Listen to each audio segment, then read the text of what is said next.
En troisième position, pour se débarrasser du mauvais œil et des énergies négatives, on va utiliser de l'huile d'olive. Mais avant de l'utiliser, on va lui parler un peu. Quelle que soit votre religion ou bien vos croyances, avant d'utiliser cette huile, il faudra réciter des prières dessus, comme pour la bénir.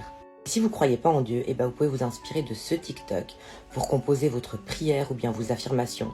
En gros, l'intention que vous allez donner à cette huile. Ensuite, une fois par jour, pendant 1 mois, vous allez masser toutes vos articulations avec cette huile et les zones où vous avez mal. La quatrième technique, c'est la fumigation.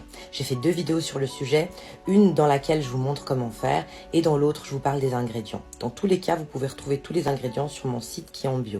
Il s'agit en fait de faire brûler de la pierre d'Alain, des graines d'armel et des résines d'encens qui proviennent d'Asie et du Moyen-Orient. Ensuite, on se place au-dessus de la fumée avec une robe ou une jupe et on inhale cette fumée tout en récitant des prières. Et enfin, dernière technique, et pas des moindres, puisque c'est la plus efficace contre le mauvais œil et la sorcellerie.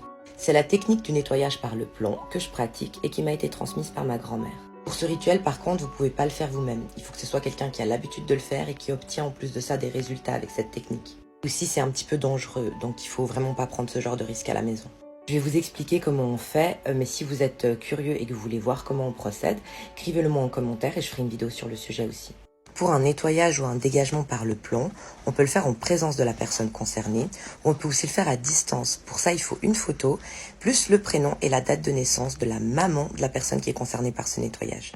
Et du coup, peut-être que vous vous demandez pourquoi du plomb? Parce que les métaux sont l'expression la plus pure des énergies planétaires, qui est quand même la base de la réalité matérielle sur Terre.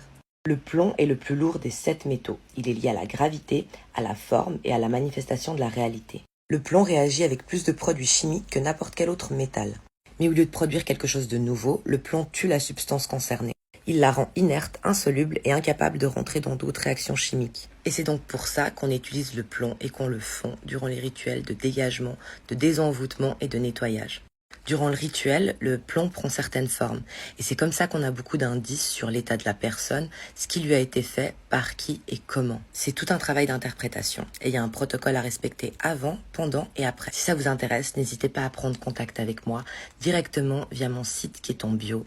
Avant d'effectuer un rituel de nettoyage, du moins avant de l'envisager, je fais toujours un tirage. Ça me permet d'y voir plus clair dans la situation du consultant. Posez-moi aussi toutes vos questions en commentaire et abonnez-vous pour plus de contenu. Bisous!